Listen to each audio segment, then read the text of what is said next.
दान, डर, श्रद्धा या लज्जा किसी भी प्रकार से।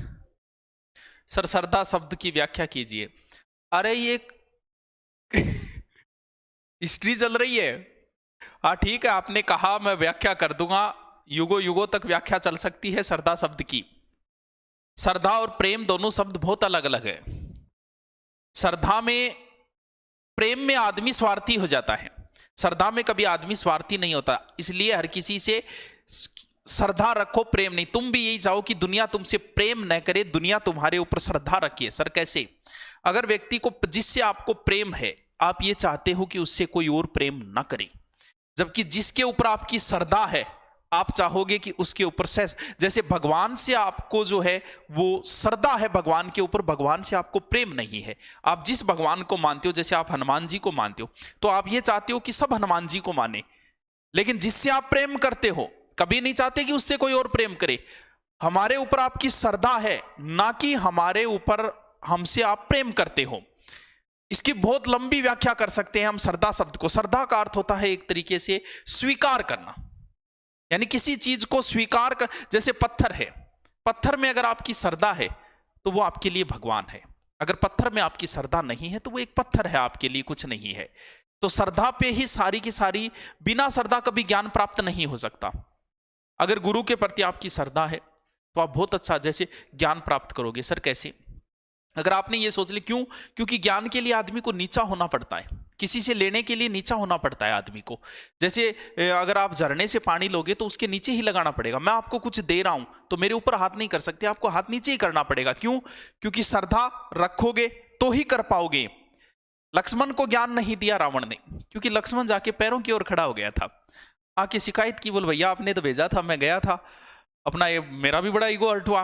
लेकिन वो बोले यार खड़ा किधर हुआ था? बोल सर की तरफ। बोल नहीं, ज्ञान लेने के लिए पैरों की तरफ खड़ा होना पड़ता है। आपको श्रद्धा रखनी जरूरी है किसी के प्रति। ज्ञान आप अपनी पुस्तक है, चलो एक मनोवैज्ञानिक तरीके से बताता हूं श्रद्धा। मान लो आप ट्रेन के अंदर बैठे हो और सामने भी कोई पुरुष बैठा है आपके, आपने कोई ध्यान नहीं दिया, उससे आपको कोई मतलब नहीं, ना आपने उससे कोई बात की। थोड़ी देर बाद कोई एक व्यक्ति आया और उसको, उस पुरुष से उस व्यक्ति ने झुककर प्रणाम किया। आपका थोड़ा ध्यान डाइवर्ट हुआ कि यार ये आदमी कौन है, कोई बड़ा आदमी लगता है। दूसरा व्यक्ति फिर आया थोड़ी देर बाद, उसने भी उनको झुक के प्रणाम किया। तब आपको लगा कि यार बंदा कोई दम वाला बंदा है। आपने जानकारी ली, पता चला कि ये पूंछे में संत है।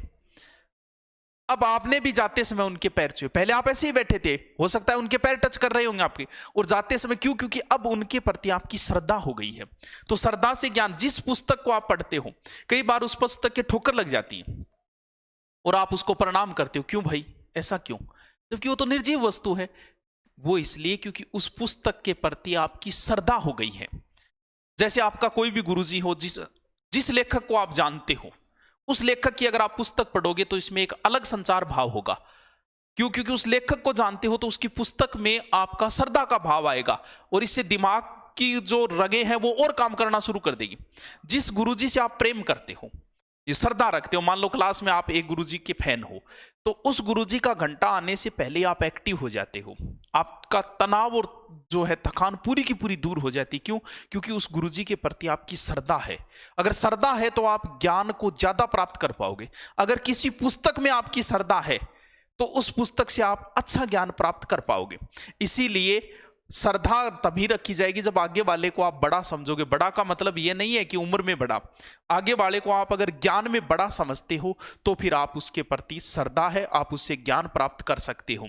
इसीलिए हमेशा अपने गुरुजी के प्रति श्रद्धा रखो, जिससे लगे श्रद्धा होगी तभी पढ़ पाओगे। अगर सोचो ना रहे गुरुजी तो आओ कौन, मेरे जी तो ही कौन है, तो आप कभी नहीं पढ़ सकते, फिर पढ़ना भी मत कभी उस गुरुजी।